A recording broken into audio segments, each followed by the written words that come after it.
तो मेरे प्यारे दोस्तों, स्वागत है आपका अपना YouTube channel motive happy study पर। रेलवे एनटीपीसी एग्जाम 6 जून 2025 को पूछा गया प्रश्न देखेंगे, ठीक है। तो चलिए देखते हैं थर्ड शिफ्ट में क्या क्या प्रश्न पूछा गया था। तो पहला प्रश्न पूछा गया था कि MS एक्सेल में फाइल को सेव करने का शॉर्टकट कुंजी डैश है। तो शॉर्टकट कुंजी सेव करने के लिए क्या होगा, तो S से होता है सेव, यानी Ctrl+S से हो गया सेव, ठीक है। तो इस टाइप के प्रश्न आपको हर शिफ्ट में पूछा जा रहा है, इसलिए ये सभी प्रश्न आपको यहाँ पर देखना है, ठीक है। इसको याद रखना है आपको। जिनका एग्जाम बाकी है, देखिए मेरी वीडियो स्पेशल उसी के लिए रहता है जो लोग एग्जाम देने वाले हैं, ठीक है। थोड़ी वीडियो लंबे भी रहेगी और थोड़ा सा लेट से भी आएगा, लेकिन 100% करेक्ट और ऑथेंटिक क्वेश्चन और ऑथेंटिक आंसर किया आएगा, ठीक है। तो इसलिए जो लोग एग्जाम देने वाले हैं वो वीडियो जो एक्स्ट्रा फैक्ट्स बताएंगे वो ध्यान से देखना है, डायरेक्ट क्वेश्चन यहाँ से लड़ेगा, ठीक है। तो चलिए बात करते हैं। Ctrl+C का मतलब क्या आता है, कॉपी करना है ना। कॉपी करने के लिए किस शॉर्टकट कुंजी का प्रयोग करते हैं, Ctrl+C। पेस्ट करने के लिए Ctrl+V और कट करने के लिए Ctrl+X का प्रयोग करते हैं। पूर्ववर्त करने के लिए, पीछे जाने के लिए Ctrl+Z का इस्तेमाल किया जाता है। Ctrl+A यानी कि ऑल सेलेक्ट होता है ना, सभी का चयन करने के लिए Ctrl+A का शॉर्टकट कुंजी का इस्तेमाल करते हैं। अब ये क्वेश्चन देखिए, यहाँ से पूछा गया था आपसे कि सेव करने के लिए Ctrl+S का प्रयोग किया जाता है। प्रिंट करने के लिए Ctrl+P का, कोई नया फाइल खोलने के लिए Ctrl+N का प्रयोग किया जाता है। और Ctrl+O यानी कि मौजूदा दस्तावेज या फाइल खोलने के लिए। और Ctrl+F यानी कि Ctrl+Find है ना, फाइंड यानी ढूंढने के लिए। और Alt+Tab खुले हुए एप्लीकेशन के बीच स्विच करने के लिए इसका इस्तेमाल किया जाता है, ठीक है। इस लिस्ट से जो अभी आपको बता रहे हैं, इससे 3 प्रश्न पूछा जा चुका है, ठीक है। इसलिए सारे एक एक चीज़ ध्यान रखना है इसमें। Alt+Tab ये खुले हुए एप्लीकेशन के बीच स्विच करने के लिए इस्तेमाल किया जाता है। और Win+D ये डेस्कटॉप दिखाने या तो छिपाने के लिए इसका इस्तेमाल किया जाता है। Ctrl+Shift+N का प्रयोग नए टैब में नई फाइल खोलने के लिए इसका इस्तेमाल किया जाता है। Ctrl+W टैब बंद करने के लिए Ctrl+W शॉर्टकट कुंजी का प्रयोग किया जाता है। विंडो को बंद करने के लिए Ctrl+Shift+W का इस्तेमाल किया जाता है। और Alt+Space यानी कि साइड वायर दिखाने या तो छिपाने के लिए Alt+Space का इस्तेमाल किया जाता है। Ctrl+C यानी कि साइड वायर पर फोकस करने के लिए Ctrl+E का इस्तेमाल किया जाता है, ठीक है। कंप्यूटर से लगातार 5 से 6 प्रश्न पूछा जा रहा है, इसलिए कंप्यूटर से रिलेटेड सभी चीज़ें याद रखना है। जैसे कंप्यूटर के बारे में आपको याद रखना है, कंप्यूटर का जनक किसे कहा जाता है, चार्ल्स बेबेज को कहा जाता है। आपसे फुल फॉर्म अगर पूछा जाए, है ना, रैम का फुल फॉर्म क्या होता है, रैंडम एक्सेस मेमोरी होता है। रोम का फुल फॉर्म क्या होता है, रीड ओनली मेमोरी होता है, ठीक है। और क्या चीज़ें आपको बताते हैं हमेशा कि www का आविष्कार किसने किया था, तो ये टिम बर्नर्स-ली ने किया था। और HTTP का आविष्कार किसने किया था, टिम बर्नर्स-ली ने किया था। और बात करते हैं क्या, HTML का आविष्कार किसने किया था, तो टिम बर्नर्स-ली ने किया था। URL का आविष्कार किसने किया, टिम बर्नर्स-ली ने किया था। सभी का फुल फॉर्म याद रखना है। वर्ल्ड वाइड वेब होता है और HTTP का full form hyper text transfer protocol होता है। HTML का हाइपर टेक्स्ट मार्कअप लैंग्वेज। और बात करते हैं URL का, यूनिफॉर्म रिसोर्स लोकेटर होता है, ठीक है। CPU का फुल फॉर्म पूछेगा तो क्या हो जाएगा, सेंट्रल प्रोसेसिंग यूनिट, जिसे कंप्यूटर का मस्तिष्क भी कहा जाता है, ठीक। और USB का फुल फॉर्म क्या होता है, यूनिवर्सल सीरियल बस होता है, ठीक है। बाकी इसी तरह आपको याद रखना, लेन का full form local area network. और वेन का full form wide area network. और मेन का फुल फॉर्म क्या होता है, मेट्रोपॉलिटन एरिया नेटवर्क होता है, ठीक है। तो ये सारी चीज़ें आपको याद रखना है। नेक्स्ट क्वेश्चन आया था, भील विद्रोह कब हुआ था, तो भील विद्रोह 1818 ईस्वी में हुआ था, ठीक है। भील विद्रोह कब हुआ था, 1818 ईस्वी में हुआ था। और भील की बात करें ना, तो भील से एक प्रश्न और याद रखना है आपको, भारत की सबसे बड़ी जनजाति कौन है, तो वो भील ही है, ठीक है। भारत की दूसरी बड़ी जनजाति पूछे तो वो है गोंड, ठीक है। ये सारी चीज़ें याद रखना है। अब रही बात क्या, इसी टाइप के कुछ और एक्स्ट्रा फैक्ट्स में चीज़ें आपको याद रखना है, ठीक है। पहले बात कर लेते हैं कि भील विद्रोह हुआ था कहाँ, तो भील विद्रोह जो है विभिन्न क्षेत्रों में हुए थे, जिनमें मुख्य रूप से गुजरात, महाराष्ट्र, राजस्थान, मध्य प्रदेश और मध्य भारत शामिल है, ठीक है। अब बात कर लेते हैं, जैसे भील विद्रोह पूछा हुआ है, तो आपको आने वाले जो शिफ्ट है और आने वाले एग्जाम है जो आपका, जिनका एग्जाम में बाकी है, उनके लिए मोस्ट एक्सपेक्टेड प्रश्न में क्या रहेगा, एक्स्ट्रा फैक्ट्स में याद रखना है कि अगर आपसे पूछे कि मुंडा विद्रोह कब हुआ था, ठीक है, तो मुंडा विद्रोह कब हुआ था, तो 1899 और 1900 के बीच हुआ था, ठीक है, मुंडा विद्रोह, ठीक है। मुंडा विद्रोह कब हुआ, 1899 से 1900 में हुआ था मुंडा विद्रोह, ठीक। मुंडा विद्रोह का नेतृत्व किसने किया था, तो बिरसा मुंडा ने किया था। ये हुआ था कहाँ, ये भी याद रखना है, तो झारखंड में हुआ था, ठीक है। और बात करते हैं संथाल विद्रोह। संथाल विद्रोह कब हुआ था, तो संथाल विद्रोह 1855-56 में हुआ था ना, 1855-56 में संथाल विद्रोह हुआ था। इसका नेतृत्व किसने किया था, सिंधु एवं कान्हू ने किया था। कौन किया था, सिंधु एवं कान्हू ने किया था, ये याद रखना। ये भी कहाँ हुआ था, ये भी झारखंड में हुआ था, ठीक है। और एक युद्ध की बात करते हैं क्या, जो विद्रोह मोपला विद्रोह कब हुआ था? बहुत महत्वपूर्ण प्रश्न है, याद रखना। मोपला विद्रोह 1921 में हुआ था, ठीक है। मोपला विद्रोह 1921 में हुआ था और इसका नेतृत्व, इसका जो मुख्य प्रमुख नेता था वारिंकुन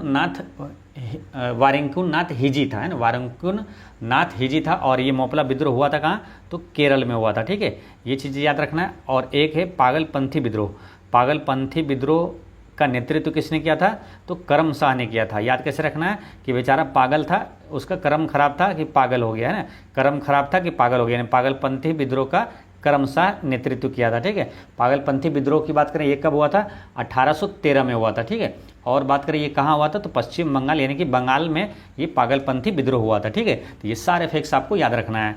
चलिए नेक्स्ट है, देश के किसी भी हिस्से में जाकर बसने या निवास करने का अधिकार भारतीय संविधान के किस अनुच्छेद में है? तो अनुच्छेद 19(1) के ई में है। अनुच्छेद 19(1) के ई में यह है कि सभी नागरिकों को भारत के किसी भी राज्य क्षेत्र में निवास करने और बसने की स्वतंत्रता का प्रदान करता है, ठीक है। और बात कर लेते क्या अनुच्छेद से प्रश्न पूछा जा रहा है, तो आपको एक ट्रेंडिंग टॉपिक के तहत अनुच्छेद और भाग और अनुसूची का एक वीडियो पर्सनल अपलोड किए हुए हैं, है ना। जो लोग नहीं देखें, जो लोग नए जुड़े, वो जरूर जाकर देख लीजिएगा, ठीक है। यहाँ पर कुछ अनुच्छेद की बात कर लेते हैं। अनुच्छेद ये जो 19 है, ये किस भाग के अंतर्गत आता है? तो देखिए ये आता है भाग 3 में, मौलिक अधिकार के अंतर्गत आता है ना। मौलिक अधिकार भाग 3 में है और अनुच्छेद 12 से 35 तक मौलिक अधिकार है, ठीक है। तो कुछ अनुच्छेद यहाँ पर याद रखना है, जो कि अनुच्छेद से क्योंकि क्वेश्चन पूछा जा रहा है। जैसे विधि के समक्ष समानता, ये किस अनुच्छेद में? अनुच्छेद 14 में। धर्म, जाति और लिंग के आधार पर भेदभाव निषेध अनुच्छेद 15 में है, ठीक है। और लोक नियोजन में समता, यानी कि लोक नियोजन में अवसर की समानता किस में है? अनुच्छेद 16 में। और अस्पृश्यता का अंत अनुच्छेद 17 में है। और बात करते हैं उपाधियों का अंत अनुच्छेद 18 में है। और वाक्य एवं अभिव्यक्ति की स्वतंत्रता अनुच्छेद 20 में है। दोष सिद्धि के खिलाफ संरक्षण अनुच्छेद 20 में है। और प्राण एवं दैहिक स्वतंत्रता अनुच्छेद 21 में है, ठीक है। ये दोनों अनुच्छेद जो है कि आपातकाल के दौरान निलंबित नहीं किया जा सकता है, ठीक है। ये दोनों 20 और 21, ठीक। और बात कर लेते हैं 23 में, क्या बालाश्रम और मानव तस्करी और बालाश्रम पर रोक है, अनुच्छेद 23। और 14 वर्ष से कम उम्र के बच्चों को कारखानों में लगाना प्रतिबंध अनुच्छेद 24 में है। और अनुच्छेद 32 में क्या है? संवैधानिक उपचारों का अधिकार और सुप्रीम कोर्ट रीट जारी करता है अनुच्छेद 32 के तहत। और अनुच्छेद 32 को ही भीमराव अंबेडकर ने संविधान का हृदय और आत्मा कहा था, ठीक है। चलिए नेक्स्ट क्वेश्चन क्या है? राष्ट्रीय मानवाधिकार आयोग के कितने पूर्णकालिक सदस्य होते हैं? तो 5 पूर्णकालिक सदस्य होता है। एक अध्यक्ष होता है और 4 अन्य सदस्य होता है, ठीक है। तो इसमें एक अध्यक्ष और 4 अन्य सदस्य होता है। राष्ट्रीय मानवाधिकार आयोग में कुल 5 पूर्णकालिक सदस्य होता है, ठीक है। इसकी स्थापना पूछेगा कब हुआ था राष्ट्रीय मानवाधिकार आयोग का? तो इसका 12 अक्टूबर 1993 में इसकी स्थापना हुआ था। करंट अफेयर में क्वेश्चन याद रखना क्या, वर्तमान 2025 में राष्ट्रीय मानवाधिकार आयोग का अध्यक्ष कौन है अभी? तो वी रामा सुब्रमण्यन में, ठीक है। तो ये सारी चीज़ें आपको याद रखना है। चलिए नेक्स्ट है, 2025 के अनुसार सबसे ज़्यादा किस आयु वर्ग के पुरुष बेरोजगार है? तो 15 से 29 वर्ष आयु वर्ग के जो है ना पुरुष है, ये बेरोजगार है, ठीक है।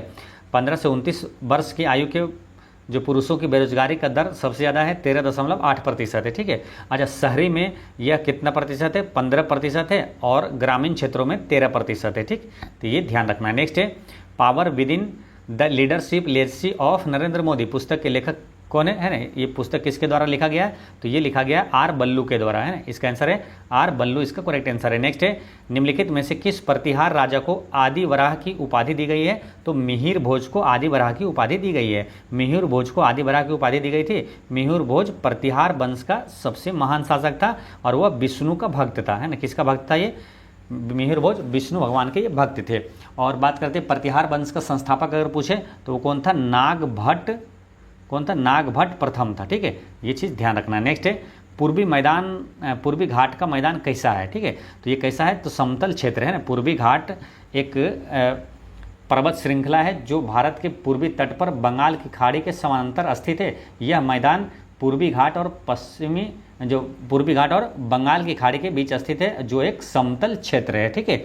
समतल क्षेत्र है, ठीक है। और बात करते हैं क्या यहाँ से 2-3 कुछ इंपॉर्टेंट चीज़ें, जैसे देखिए ये जो भारत का मैप हो गया, तो ये जो साइड जो आपको लेफ्ट साइड है ये पश्चिमी तट कहलाता है और ये पूर्वी तट कहलाता है, राइट साइड वाला, ठीक है, पूर्वी तट, ठीक है। इसमें आपसे पूछा जाता है कि कोंकण तट कौन सा भाग है, तो कोंकण तट जो केरल और ये कोंकण तट जो है ये गोवा, केरल, ये सब जो है ना, यहाँ पर महाराष्ट्र और गोवा, यहाँ पर कोंकण तट ये वाला होता है, ठीक है। मालाबार तट जो है ये सबसे नीचे होता है, केरल और तमिलनाडु का जो एरिया है मालाबार तट कहलाता है।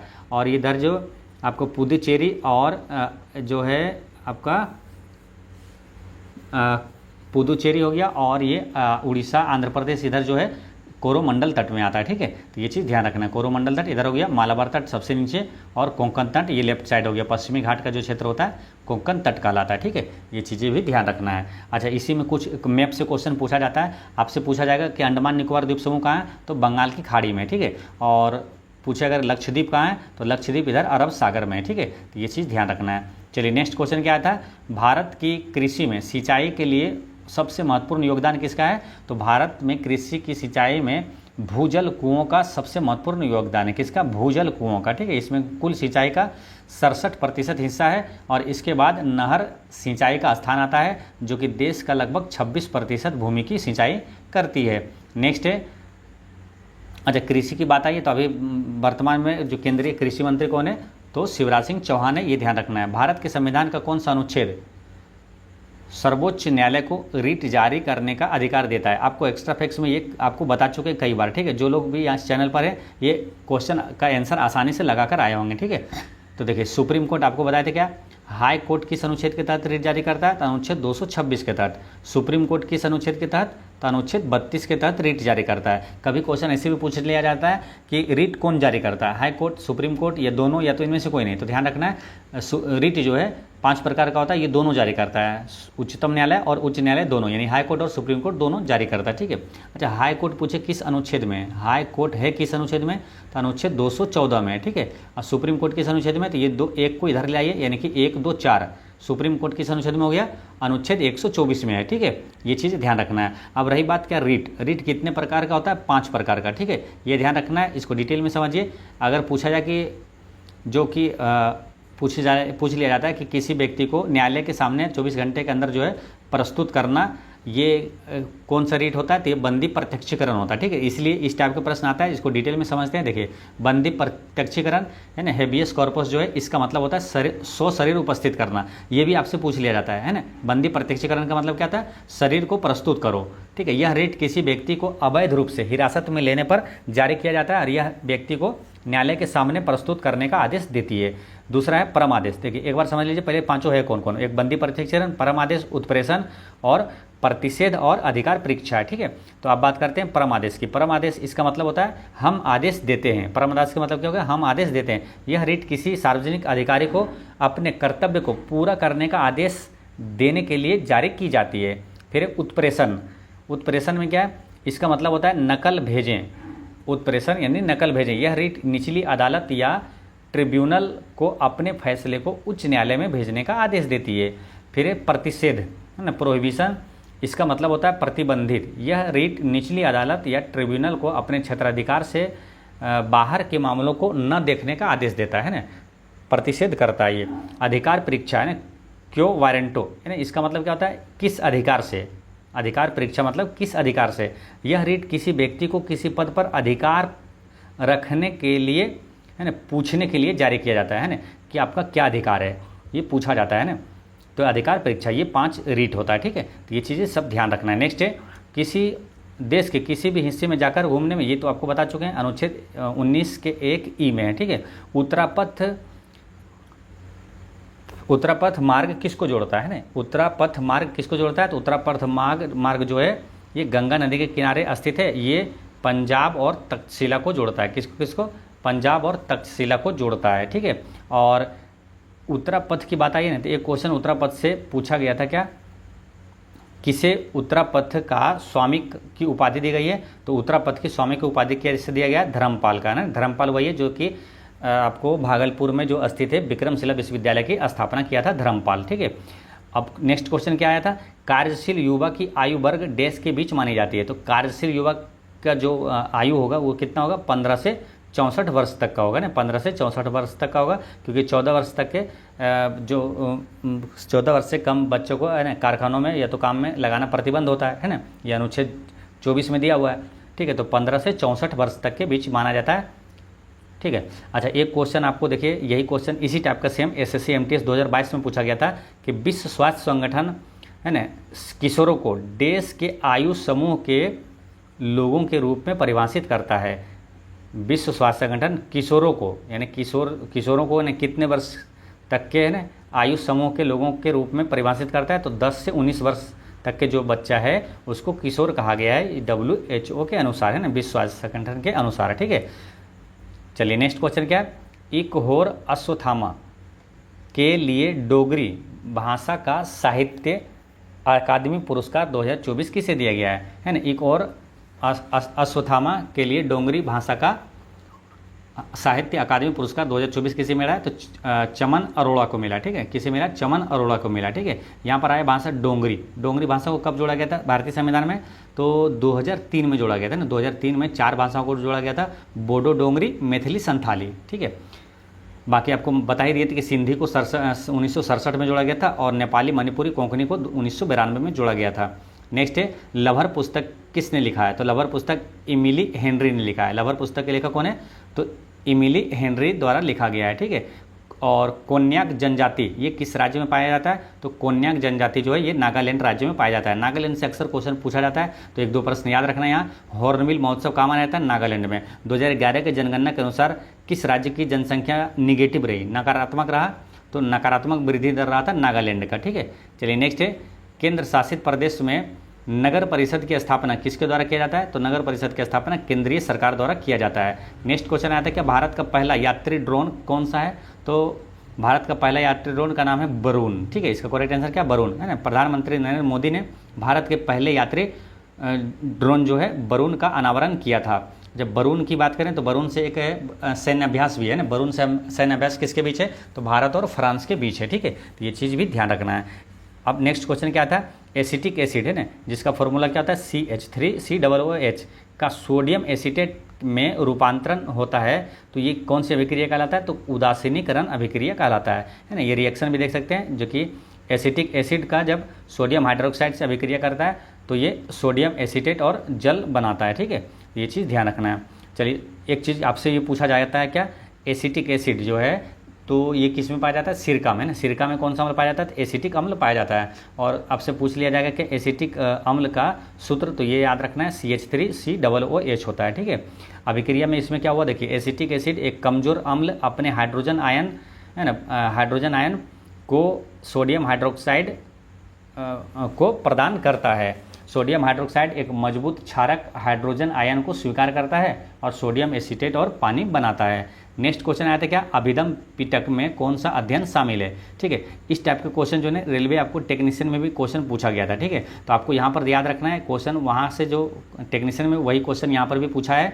तो अभिदम पिटक में कौन सा अध्ययन शामिल है, तो बुद्ध की शिक्षाओं का एक विस्तृत शैक्षिक विश्लेषण और सारांश है। ठीक है, तो देखिए 3 है पिटक जो है त्रिपिटक के नाम से जाना जाता है, तो उसमें कौन कौन सा है, तीनों में क्या क्या है विशेषताएं, वो याद रख लेना। ठीक है, तो आपसे एग्जाम में पूछा जाएगा तो आसानी से बन जाएगा। ठीक है, देखिए त्रिपिटक के 3 भाग है, एक है विनय पिटक, शुद्ध पिटक और अभिधम पिटक। तो अभिधम पिटक में क्या है, ये अभी पूछा गया था, विनय पिटक, शुद्ध पिटक, ये याद रखना है। क्वेश्चन रिपीट भी होता है इसलिए तीनों याद रखना है। तो विनय पिटक में क्या होता है, इसमें भिक्षुओं और भिक्षुणियों के लिए नियम और अनुशासन शामिल है, यानी कि बौद्ध धर्म का जो नियम है ना, जो कि नए इसमें आने वाला है, तो इसमें नियम और कानून अनुशासन का वर्णन है किसमें, विनय पिटक में। ठीक है, और शुद्ध पिटक में क्या है, इसमें बुद्ध के उपदेश है ना, जो कि बुद्ध का उपदेश जो है ना, जैसे पहला उपदेश दिया था सारनाथ में। ठीक है, और सर्वाधिक उपदेश श्रावस्ती में दिया था। तो जो उपदेश है ये किस में दिया, बुद्ध का उपदेश, संवाद और कहानियाँ, ये शुद्ध पिटक में है। ठीक है, और अभिधम पिटक में क्या है, तो शिक्षाओं का विस्तृत शैक्षिक विश्लेषण और सारांश शामिल है, ये है किसमें, अभिधम पिटक में। ठीक है, अच्छा एक महत्वपूर्ण प्रश्न आएगा क्या मालूम, त्रिरत्न पूछेगा, सम्यक ज्ञान है ना, सम्यक ज्ञान, सम्यक दर्शन और सम्यक आचरण, ये किस धर्म से संबंधित है, सम्यक आचरण, त्रिरत्न है ना। तो सम्यक ज्ञान, सम्यक दर्शन, सम्यक आचरण किस धर्म से संबंधित है? तो आपको ध्यान रखना ये जैन धर्म से संबंधित है, ठीक है। और यही त्रिरत्न बोलेगा, त्रिरत्न बुद्ध धम्म संघ, तो ये बौद्ध धर्म से संबंधित हो जाएगा, ठीक है। तो ये चीज़ ध्यान रखना है। तो सम्यक ज्ञान ऐसे न, कभी क्या है त्रिरत्न बोला तो आप बौद्ध धर्म में टिक कर देते हैं, लेकिन ध्यान रखना है त्रिरत्न में आगे क्या बोल रहा है। त्रिरत्न सम्यक ज्ञान, सम्यक दर्शन, सम्यक आचरण, ये जैन धर्म हो जाएगा। यही त्रिरत्न बोलेगा कि बुद्ध धम्म संघ, तो ये बौद्ध धर्म से संबंधित है, ठीक है। चलिए नेक्स्ट क्वेश्चन क्या था, झारखंड में इनमें से कौन सा अभ्यारण्य है, ठीक है। तो कौन सा अभ्यारण्य ऑप्शन के अनुसार आंसर हो जाएगा। तो आपको यहाँ झारखंड में, जो कि आने वाले एग्जाम में भी आपको काम आएगा, तो आपको झारखंड में जितने वन्यजीव अभ्यारण्य वो सभी आपको यहाँ पर बता देते हैं, ठीक है। देखिए दालमा वन्यजीव अभ्यारण्य, गौतम बुद्ध वन्यजीव अभ्यारण्य, हजारीबाग वन्यजीव अभ्यारण्य, कोडरमा वन्यजीव अभ्यारण्य और लावालोंग वन्यजीव अभ्यारण्य और महुआ अंडार वन्यजीव अभ्यारण्य, पलामू वन्यजीव अभ्यारण्य और टाइगर रिजर्व वो भी झारखंड में है, पालकोट वन्यजीव अभ्यारण्य झारखंड में, पारसनाथ वन्यजीव अभ्यारण्य झारखंड में, ठीक है। थोड़ा क्वेश्चन हार्ड पूछेगा तो आपसे पूछ लिया जाएगा किस जिले में है, ठीक है। तो दालमा वन्यजीव अभ्यारण्य जो है ये सिंहभूम जिले में है। गौतम बुद्ध वन्यजीव अभ्यारण्य झारखंड के कोडरमा जिले में है। हजारीबाग, तो ये कहाँ है, हजारीबाग जिले में ही है। और कोडरमा वन्यजीव अभ्यारण्य ये कोडरमा जिले में है। और लावालोंग चतरा वन्यजीव अभ्यारण्य ये चतरा जिले में है, तो ये नाम से याद रहेगा। महुआ अंडार ये अभ्यारण्य लातेहार जिला में ये स्थित है। पलामू वन्यजीव अभ्यारण्य ये पलामू जिले में है, नाम से याद रहेगा। और पालकोट ये लातेहार जिले में स्थित है। पारसनाथ वन्यजीव अभ्यारण्य ये गिरिडीह जिला में है, ठीक है। तो इतनी सारी चीज़ें ये आपको ध्यान रखना है। नेक्स्ट है रिसाइकिल बिन में बिना जाए किसी फाइल को अस्थायी रूप से हटाने के लिए किस शॉर्टकट की का प्रयोग किया जाता है। तो रिसाइकिल बिन में बिना जाए किसी फाइल को अस्थायी रूप से हटाने के लिए तो शिफ्ट प्लस डिलीट शॉर्टकट कुंजी का प्रयोग किया जाता है, ठीक है। यह शॉर्टकट रिसाइकिल बिन को बाईपास करता है और फाइल को सीधे अस्थायी रूप से हटा देता है, ठीक। चलिए नेक्स्ट है पुरानी जलोढ़ मिट्टी को डैश के रूप में जाना जाता है। मिट्टी से क्वेश्चन हर शिफ्ट में पूछा जा रहा है, ठीक है। और सदियों से पूछा जा रहा है ना, पहले भी एग्जाम जो भी हुआ है मिट्टी से क्वेश्चन हमेशा आता है और हमेशा आएगा, ठीक है। तो इसलिए मिट्टी के बारे में कुछ अति महत्वपूर्ण जो प्रश्न है आपको हमेशा दिमाग में रखना चाहिए, ठीक है। तो पहले बात कर लेते हैं पुरानी जलोढ़ मिट्टी को क्या बोला जाता है, तो बांगर बोला जाता है। देखिए जलोढ़ मिट्टी दो प्रकार का होता है, एक होता है बांगर और एक होता है खादर, ठीक है। तो बांगर जो होता है ना और एक होता है क्या, खादर, ठीक है। तो देखिए जहाँ वर्ष भर पानी आता है, तो वर्ष भर पानी आता है ना, जैसे कि कोई पहाड़ी क्षेत्र है वहाँ से ऊपर से पहाड़ से हिमालय से तो मान के चलिए पानी आ रहा है, ठीक है। तो ऊपर से जब पानी आएगा ना तो ये मिट्टी को क्या करेगा, खोद के ले चला जाएगा, ठीक है। बार बार क्या करेगा, खोद के ले चला जाएगा। तो खोद के ले चला जाएगा ना तो इसको क्या बोलेंगे, खादर, है ना। तो और ये क्या कहलाएगा, नई जलोढ़ मिट्टी। तो नवीन जलोढ़ मिट्टी को नया रहेगा ये, है मिट्टी बार बार यहाँ पर पानी ले जाएगा तो ये नया रहेगा मिट्टी, तो नया रहेगा तो यहाँ खोद के ले चलाएगा तो खादर ये कहलाता है। नई जलोढ़ मिट्टी को क्या बोलते हैं, खादर कहा जाता है, ठीक है। अब पुरानी यहाँ पर क्या वर्ष भर पानी ये नहीं आता है, पानी जब नहीं आता है तो ये क्या आता है, मिट्टी पुराना, मिट्टी पूरा रहता है, यहाँ पुराना रहता है, ठीक है। तो ये पुरानी जलोढ़ मिट्टी को बांगर कहा जाता है, ठीक है। क्या कहलाता है, बांगर कहलाता है, ठीक है। और नई जलोढ़ मिट्टी जो है तो आपको ऐसे याद रहेगा कि खोद के लिए चला जाता है तो खादर कहलाता है। तो आपसे अगर पूछे कि नई जलोढ़ मिट्टी को किस रूप में जाना जाता है तो खादर के नाम से जाना जाता है, और पुरानी जलोढ़ मिट्टी को बांगर के नाम से जाना जाता है, ठीक है। बात कर लेते हैं मिट्टी के और इम्पोर्टेंट चीज़ें का। तो देखिए भारत में सबसे अधिक क्षेत्र में मिट्टी कौन सी मिट्टी पाई जाती है, तो जलोढ़ मिट्टी पाई जाता है। सबसे अधिक क्षेत्रों में जलोढ़ मिट्टी पाया जाता है। अगर पूछे कि भारत में सर्वाधिक उपजाऊ मिट्टी कौन सी है तो वो जलोढ़ मिट्टी है, ठीक है। बात कर लेते हैं क्या, चाय और कॉफ़ी के लिए सर्वाधिक उपयुक्त मिट्टी कौन सी है, चाय और कॉफ़ी के लिए सर्वाधिक उपयुक्त मिट्टी है लेटराइट मिट्टी। कौन सा है, लेटेराइट मिट्टी है, ठीक है। अगर पूछे काजू की खेती के लिए सबसे अधिक उपयुक्त मिट्टी कौन सा है तो वो है लाल लेटराइट मिट्टी। कौन सा है, तो काजू की खेती के लिए उपयुक्त है लाल लेटराइट मिट्टी। और कपास की खेती के लिए सर्वाधिक उपयुक्त मिट्टी कौन सा है, तो वो है काली मिट्टी।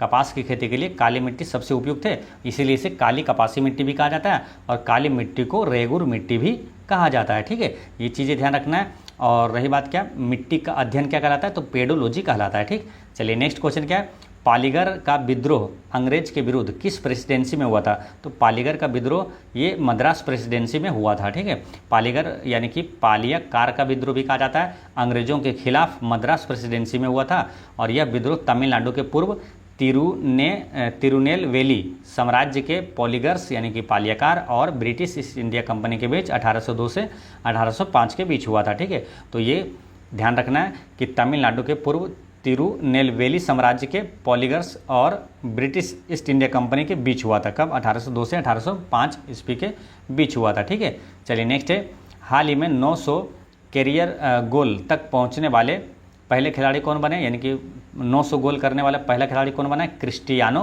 रोनाल्डो बना है ना।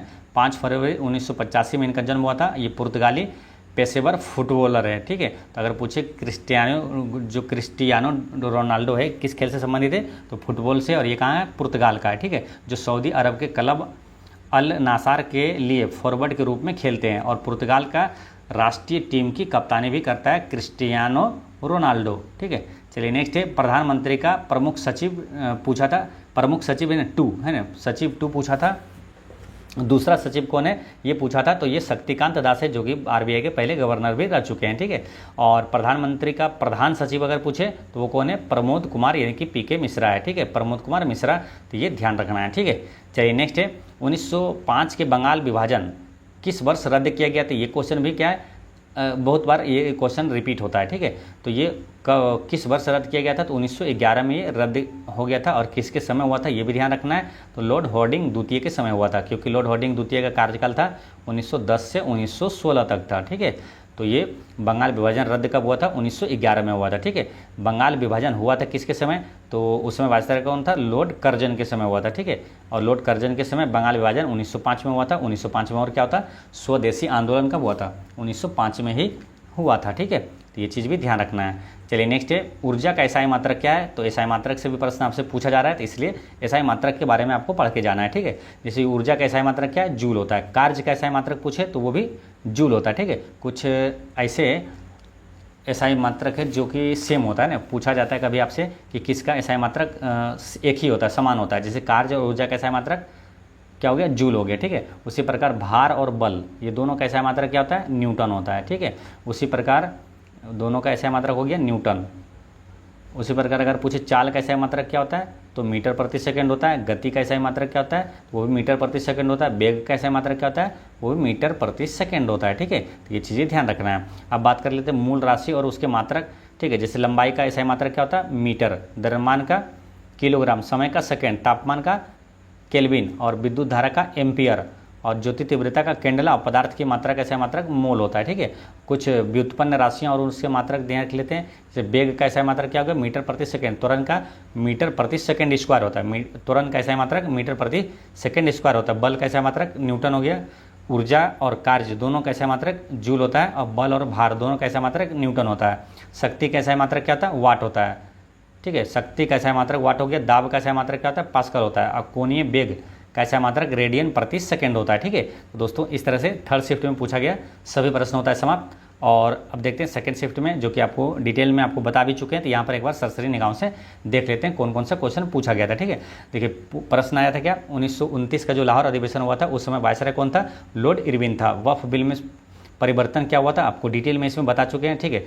वक्फ बिल में क्या क्या परिवर्तन हुआ था, जैसे कि वक्फ बोर्ड की शक्ति में क्या हुआ था कि वक्फ बोर्ड अपने मनमानी तरीके से किसी संपत्ति पर दावा नहीं कर सकता है, और इसे क्या संपत्ति के विवाद की स्थिति में अदालत में चुनौती दी जा सकती है। ये सारे शिफ्ट 2 में करवा चुके हैं, ठीक है। जो लोग नहीं देखें डिटेल में वो जाकर देख लीजिएगा।